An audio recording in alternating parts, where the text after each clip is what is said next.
Meus amigos, vamos acompanhar aí a Globo Lixo aí falando sobre a anistia e também as sanções que chegou às empresas ali do Alexandre de Moraes, os escritórios que a esposa dele aí tocava com conflito de interesse, porque como é um escritório de um ministro do STF, dificilmente vai perder uma causa por causa da influência dessas pessoas que são como semideuses hoje no Brasil.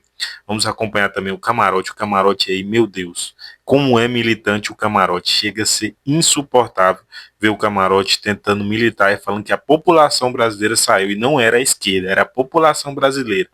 E aí o Joel ali, em um segundinho ali de lucidez, falar para ele, não, que não era a população brasileira, era a esquerda que estava se manifestando ali, não tinha nada de população brasileira. Vamos acompanhar esse vídeo. Galera, se você está assistindo esse vídeo aqui, ó, deixe já o seu like aqui, se inscreva no canal se você não for inscrito, é muito importante fortalecer esse canal direito e vamos acompanhar esse vídeo. Sim, importante. Um dos motivos que eu penso pelos quais o Trump não menciona o Lula é porque essa é a linha narrativa preferida pela própria direita bolsonarista, explicitamente pelo Eduardo Bolsonaro. Ele já falou várias vezes, o alvo tem que ser o Moraes, não pode ser o Lula. Ele foi contra quem aqui no Brasil tentou dizer que o tarifaço, por exemplo, era culpa do Lula. Vários nomes da direita tentaram colar isso. O próprio Eduardo Bolsonaro falou, não, esse caminho não é aceitável, tem que ser a culpa do Moraes e apenas do Moraes. Então, imagino eu que como é ele a ponte de diálogo ali com o Departamento de Estado, isso possa influir também um pouco nas decisões dos Estados Unidos. Mas vamos lá, consequências desta nova sanção. Primeiro, um descrédito ainda mais profundo para os Estados Unidos, com os quais no futuro eles terão que se haver, porque o que o governo Trump está fazendo com a credibilidade internacional dos Estados Unidos é algo muito sério. Ele está assim dilapidando um capital. Obviamente nunca foi, não existe política externa 100% coerente, digamos assim. Política externa sempre é pautada por um bom nível de digamos assim, hipocrisia, como o Guga sempre levanta. Você tem várias ditaduras que ele se relaciona. E tem que ser assim. Nenhum país pode, de uma hora para outra, parar de se relacionar com ditaduras neste mundo. Mas o que o Trump está fazendo é um passo muito pior do que isso. Ele está usando uma sanção criada para lidar ou com ditaduras ou com grandes criminosos internacionais, aplicando-a contra, primeiro, um país que é uma democracia, que é o Brasil. E, em segundo lugar, não para alguém que esteja violando direitos humanos, agora é para uma advogada que é esposa de um ministro da Suprema Corte cujas decisões o governo americano não gosta por motivos políticos. É isso que ele está fazendo. Portanto, ele abre assim um buraco de descrédito e de desmoralização para a política externa americana que vai ser muito duro recuperar essa reputação internacional. Esse é o primeiro ponto. Segundo, para os afetados aqui no Brasil, eu não tenho dúvida que vai causar problemas para a vida de muita gente. Quem perde o visto, bom, perde a oportunidade de ir para os Estados Unidos, que talvez quisesse fazer em algum momento, mas para os afetados pela lei Magnitsky, como é o caso do Moraes e agora da sua mulher, isso pode ter consequências mais graves até para a vida cotidiana. Por enquanto, o governo americano não apertou muito os parafusos da lei Magnitsky. Eles apenas estão sem usar cartão internacional, sem enfim, transações em dólar, mas a vida bancária deles, por enquanto, segue normalmente. Mas, se o governo americano fizesse a escolha de realmente exigir o rompimento completo dos vínculos entre eles e qualquer instituição que opere nos Estados Unidos, pode ser que cause embaraços e dificuldades ainda maiores, né, como a gente vê que já aconteceu em alguns outros países do mundo. Só que agora, ok, então para os indivíduos afetados pode ser bastante ruim. Agora, e para o Brasil?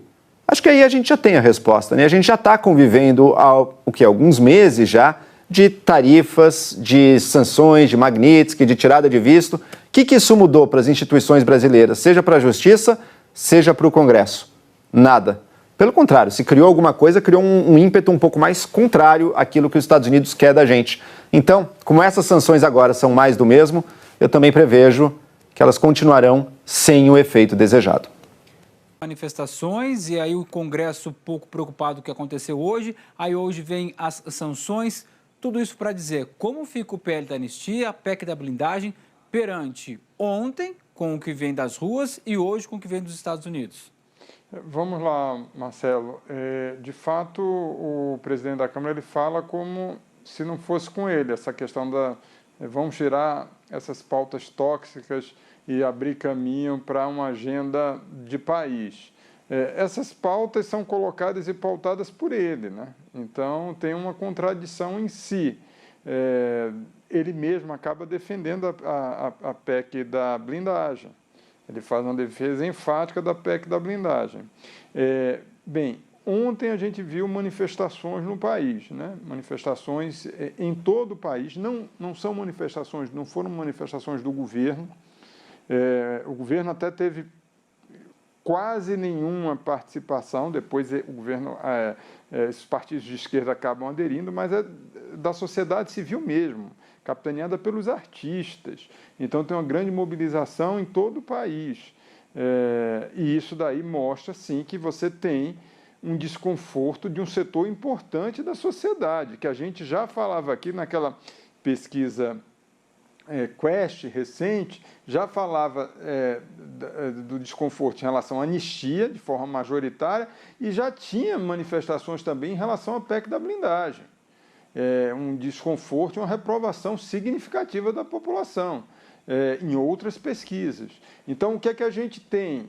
Uma mudança em relação à blindagem é muito clara, porque na semana passada, todo o movimento, inclusive no Senado, era de conter, ou seja, era não votar, segurar.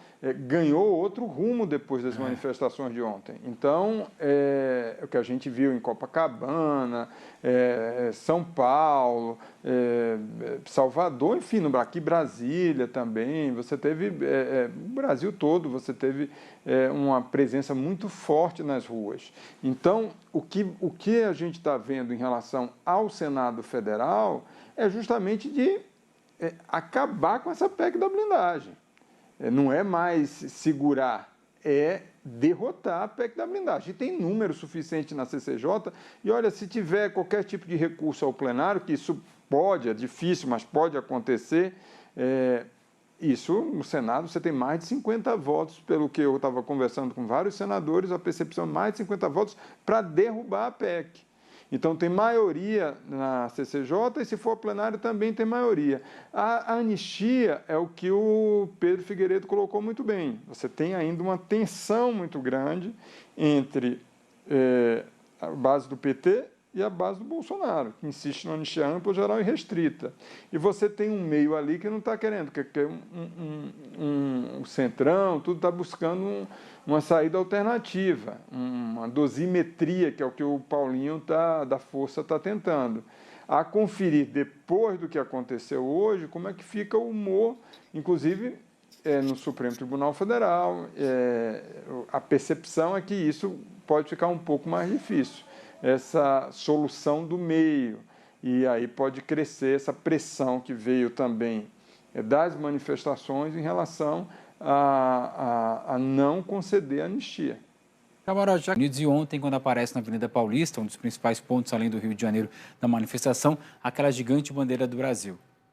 Foi a resposta, né? Uma claramente respondendo à outra. Bolsonaristas abandonaram o nacionalismo, aparentemente, pegaram a bandeira dos Estados Unidos, e daí a manifestação.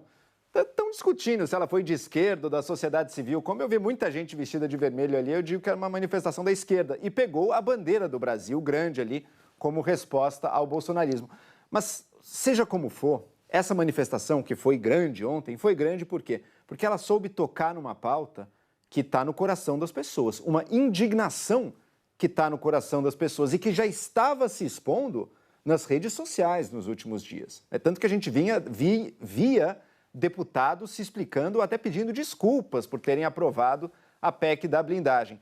Hoje, apesar de tantos retrocessos que a gente vê, apesar de toda a dificuldade da política institucional, um fato assim salta aos olhos. A opinião pública, ela tem poder e hoje ela tem ainda mais caminhos para se expressar. E os parlamentares podem gostar ou não gostar disso, mas eles sabem que eles têm que responder a isso.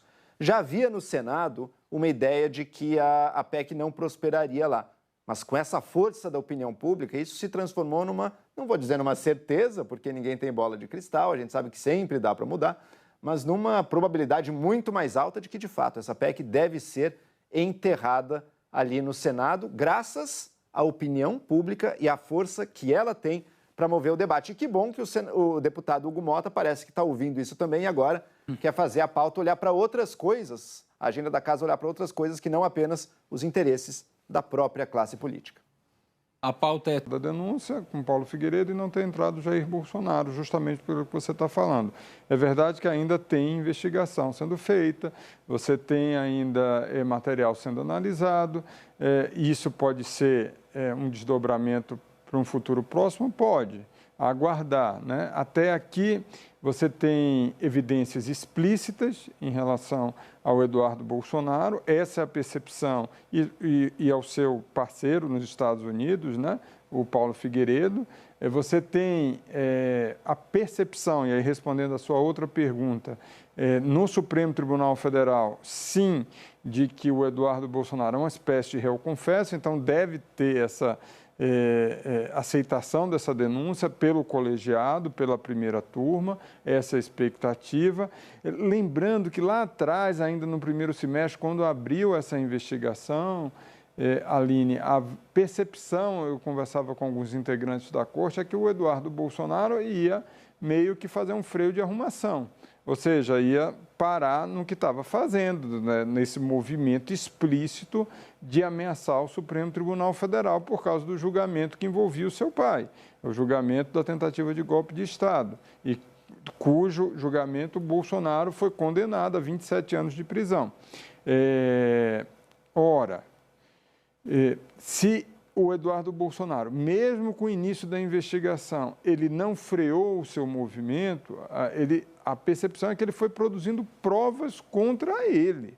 Então, na verdade, cada entrevista que ele dava, cada vídeo que ele fazia, cada transmissão que ele fazia, cada post na rede social, tudo isso e as ações sendo concretizadas. Então, a partir de julho, a gente vê que esse tipo de ameaça acabou dando resultado.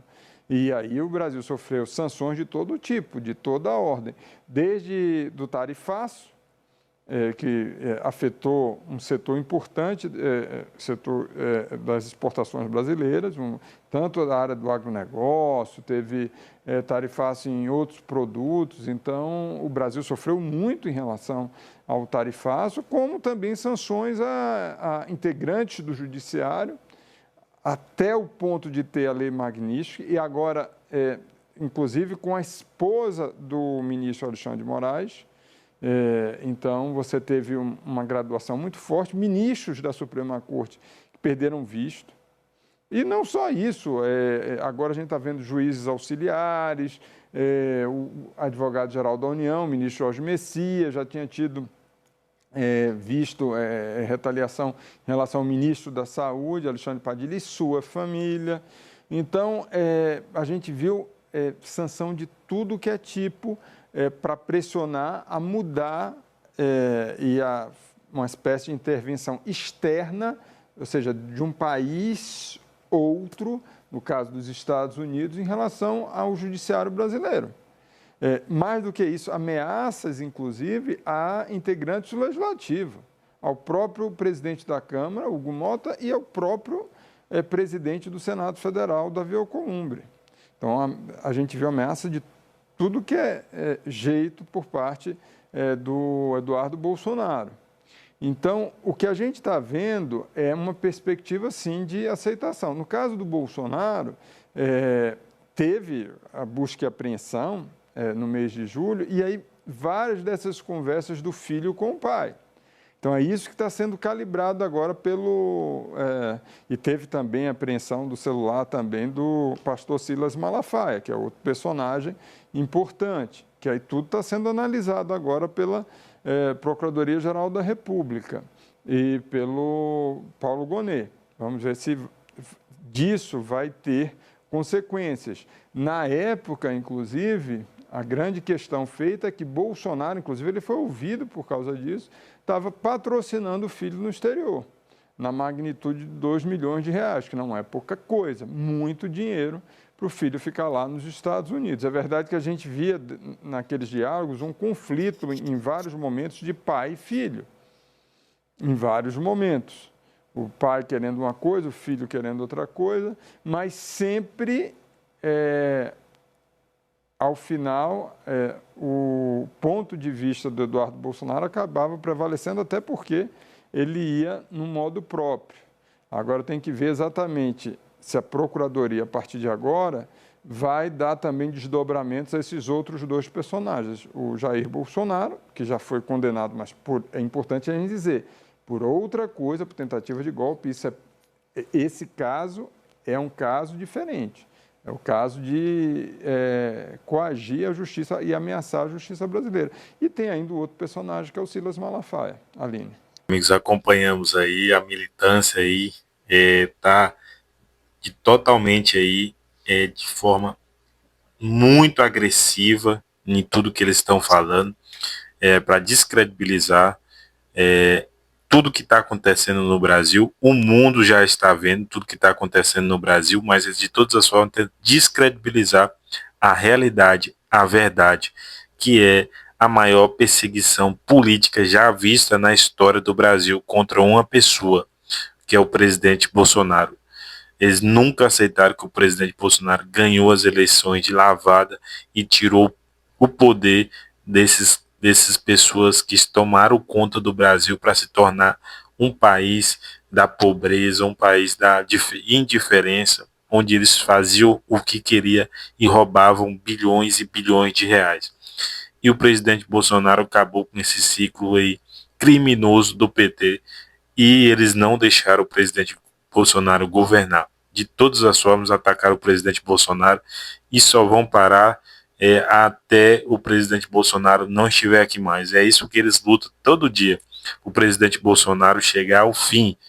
E é muito triste isso, muito triste, porque é incrível como eles tentam distorcer todas as formas. Quantas manifestações gigantescas tiveram aí da direita, da população trabalhadora, população de bem, quantas manifestações tiveram ali na Paulista, em todo o Brasil, gigantescas manifestações, mas eles descredibilizavam e diminuíam as manifestações. Agora teve uma manifestação, aí agora essa manifestação fez pressão no Congresso, é isso, é aquilo, incrível como eles são militantes, é muito triste de se ver. Galera, é muito importante também você que assiste nossos vídeos aí, não é inscrito no canal, se inscreva no canal, se dá essa moral, fortalece os canais de direita. É um momento de união, um momento da gente fortalecer os canais que trazem aqui essas militâncias aí para a gente descredibilizar essas pessoas que atacam e perseguem a direita brasileira. Beleza? Se inscreva no canal, deixe aqui o seu like, deixe seu comentário de indignação com esses militantes aí. Tamo junto e até o próximo vídeo.